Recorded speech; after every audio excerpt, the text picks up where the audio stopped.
This is my March wrap up. Again, kind of like last month, I didn't really read too much, and I'm actually leaving like 2 days to go to Canada for a month. So I wanted to get this recorded.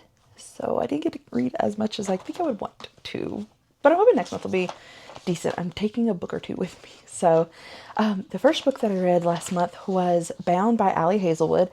First of all, the story just felt like really messy, I think is the best way to put it. Like I had like no planning, no plotting, and especially like, I don't know, just like all the way through it, I was kind of like, I wasn't really big on it. And also it bound specifically right now, which I know Two Can Play just came out like as a book like form, but it originally started out as like audiobook, but this one too is like audiobook only right now. It had like really bad voice acting. So that like really did not help when I was already not enjoying the story, like in general.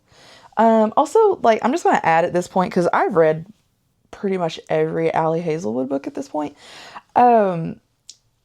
My consistent complaint at this point with her work is she can write a good romance, like a really good one. Quite a few of them I really like of hers.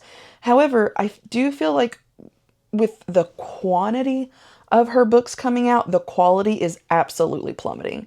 And I don't know if that is just like a her choice or if that is a publisher's choice to like pump so many out, but it is arguably like, for me at least, I don't feel like the quality is there anymore, at least for the past couple of reads. Another book I read this month was Immortal by Lynn Tan. I love the cover. Like, that is literally, like, even on the back, too. It's just such a pretty color, and, like, the little, like, pink pages, all that.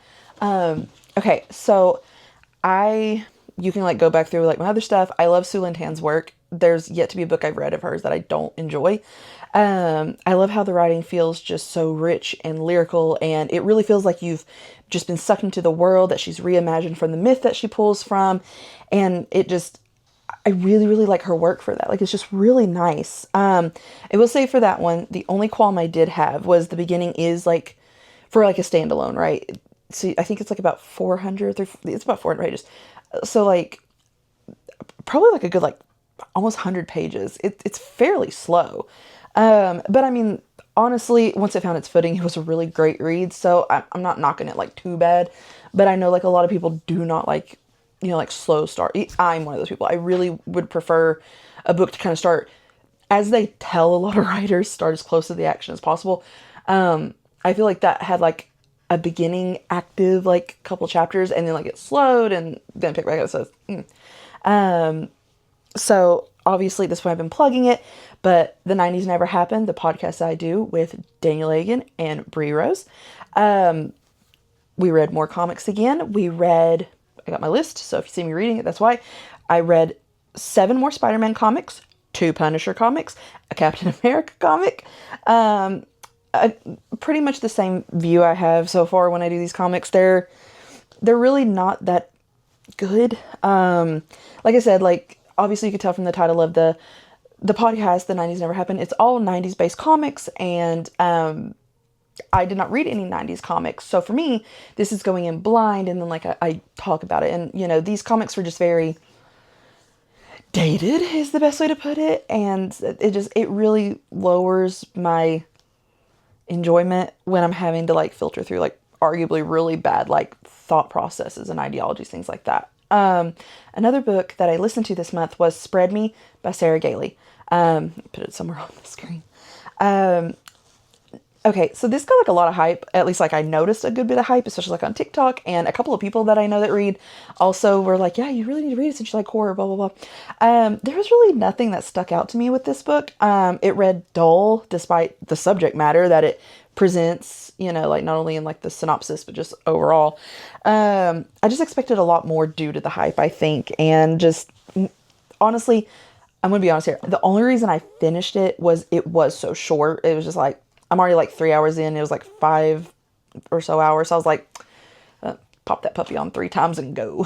So, it was just not a big deal. A book I did enjoy, and it was a poetry book, was To Make Monsters Out of Girls by Amanda Lovelace.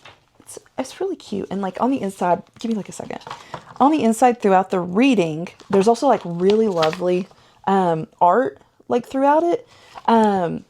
This So for me, it was good. I'm going to say that it was very good, and I think I'm just at a point where the subject matter of that poetry book just resonated right now.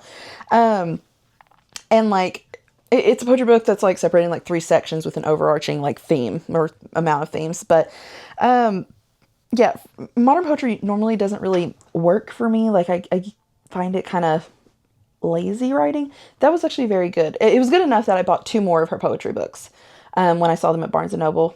So that, obviously I liked it. And the last book, because I have no DNFs this month, the last book that I read was Strange Houses by Uketsu.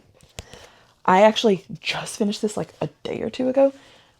Okay, first I'm going to just show you real quick. Like, first of all, you see this, but like, I read Strange Pictures and I really enjoyed it. And I bought Strange Buildings that came out. It's like a really pretty purple cover, all that. But like, I love this style that they are doing with the Uketsu stuff. Just like with the constant like drawings and like you can see it like through here. And I'm not trying to spoil it for anyone, but like I really like that. They did it with Strange Pictures, and then like Strange Houses does it too. I really like the way that Uketsu is like using visuals to continue the story and make it like richer. I really like that. The style of storytelling that they do is just really like it grabs me. And I'm someone who's like really picky with mysteries and thrillers and stuff like that. That is a style that I have realized I really, really enjoy. And I really like that it's like, especially that story, Strange Houses really makes you kind of like think.